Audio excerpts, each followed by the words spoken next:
Hello everyone, আমি গার্গী। আশা করছি তোমরা সবাই খুব ভালো আছো, আমিও খুব ভালো আছি। আর আমার একটা মিনি ব্লগে তোমাদের সবাইকে স্বাগত। Good morning guys. আর এটা ছিল আমার জীবনের সবথেকে সেরা মুহূর্তের একটা ভিডিও, যেটা তোমাদের সঙ্গে আজ আমি শেয়ার করতে চলেছি।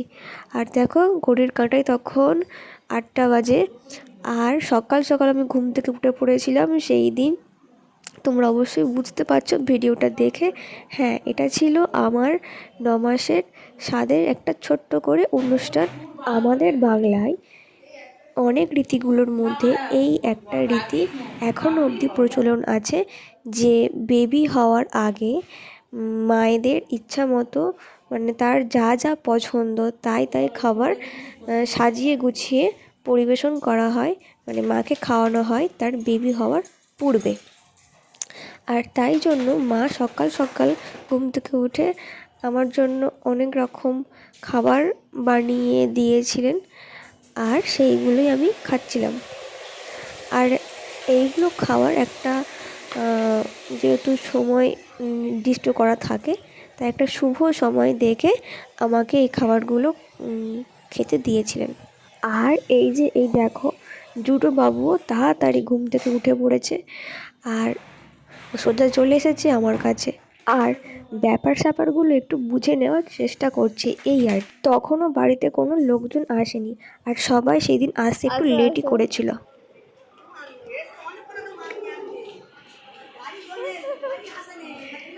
দিদা আসেনি, দিদা। তারপরে বড়রা আমাকে একে একে আশীর্বাদ করছিল। দিদা আমাকে আশীর্বাদ করতে গিয়ে কেঁদে ফেলেছিল, কারণ সেই মুহূর্তে দিদার মেয়ে মানে আমার মায়ের কথা দিদার খুব মনে আসছিল। এত কিছুর মাঝখানে যদি আজকে ওই মানুষটা থাকতো, তাহলে বোধহয় আজকে এই দিদার চোখে জলটা দেখতে পেতাম না, আর আমার মনটা ভালো থাকতো।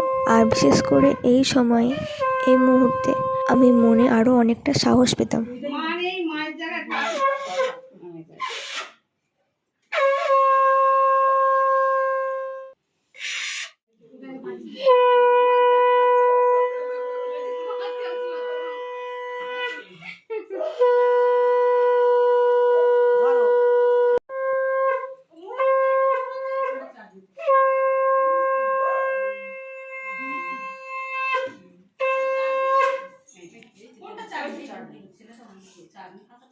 তারপর সবাই মিলে একসাথে অনেক গল্প করছিলাম, যেহেতু অনেক দিন কারোর সাথে দেখা হয়নি। এই সব মুহূর্তগুলো একটি হবু মায়ের কাছে খুবই স্পেশাল হয়, বা যারা মা হয়েছে তাদের কাছেও। সেই জন্য এই মুহূর্তগুলো ধরে রাখার জন্য আমি ছোট ছোট ক্যামেরা বন্দি করে রাখছিলাম, যাতে করে ভিডিওগুলো পরে আবার দেখতে পারি। কেন বড় হওয়া করলে কি হবে? সে যা হওয়ার হয়ে গেছে। তারপর ভিডিও টিডিও করার পর খেতে বসে পড়েছিলাম, যেহেতু একটা নির্দিষ্ট সময় ছিল, সেই সময়ের মধ্যে আমাকে খাওয়াটা শেষ করতে হবে। তো সবার আগেই আমি প্রথম খেতে বসে পড়েছিলাম। আর এই যে দেখছো, এত সুন্দর সাজিয়ে গুছিয়ে দিয়েছে আমার বোন। সবাই বলছিল সব খাবার শেষ করে আমাকে উঠতে হবে। তো আমি দেখেই তো অবাক হয়ে গিয়েছিলাম যে এতগুলো পদ রান্না হয়েছে, আমি কি করে খেয়ে শেষ করব। আর সেই সময় তো অত কিছু খেতে পারতাম না, আর শরীরটা কেমন হয়েও যেত। যাই হোক, সব কিছু খাবারের মধ্যে থেকে একটু একটু নিয়ে আমি পুরো খাবারটা শেষ করেছিলাম, মানে যা যা ছিল ওখানে আর কি। প্রথম পাতে নাকি তেঁতো খেতে হয়, তা আমি জানতাম না। তারপর বৌদি বলে দিল যে এরকম শুক্তো খেতে হয়। আমি ভুল করে ডাল দিয়ে খেয়ে ফেলছিলাম। এই যে দেখো, আবার শুক্তো দিয়ে খাচ্ছি। আর সেই দিন মেনুতে ছিল 5 রকম ভাজা, ওই ঢ্যাঁড়স ভাজা, পটল ভাজা, বেগুন ভাজা, কুমড়ো ভাজা, আলু ভাজা, আর ছিল ঝুরি আলু ভাজা, মাছের মাথা দিয়ে ডাল, শুক্তো, মাছের ঝাল, আর ছিল ফুলকপির রোস্ট, পায়েস, চাটনি, মিষ্টি, পাঁপড়, আর জোয়ান, ইত্যাদি ইত্যাদি। আমার খাবার শেষ হবার পর যারা যারা বাড়িতে এসেছিল তারা একে একে খেতে বসে পড়েছিল।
তারপর সবার খাওয়া দাওয়া শেষ করতে অনেক বেলা হয়ে গিয়েছিল।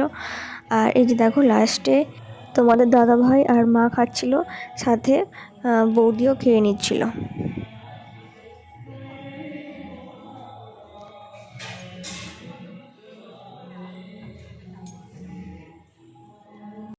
অনুষ্ঠান শেষ হওয়ার পর এই যে টেবিল চেয়ারগুলো ভাড়া করা হয়েছিল সেইগুলো নিয়ে যাচ্ছিল, আর তোমাদের দাদাভাই হাতে হাতে একটু হেল্প করে দিচ্ছিল। সব কিছুর শেষে বড্ড ক্লান্ত বোধ করছিলাম। আর এখানেই আমার স্বাদের অনুষ্ঠানের ব্লগটা শেষ। ভালো লাগলে লাইক করে দিও। আসছি নেক্সট একটা ভিডিও নিয়ে।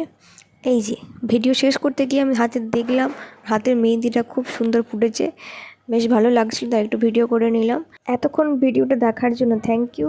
সবাই ভালো থেকো, সুস্থ থেকো। আসছি একটা নেক্সট ব্লগ নিয়ে। Tata guys.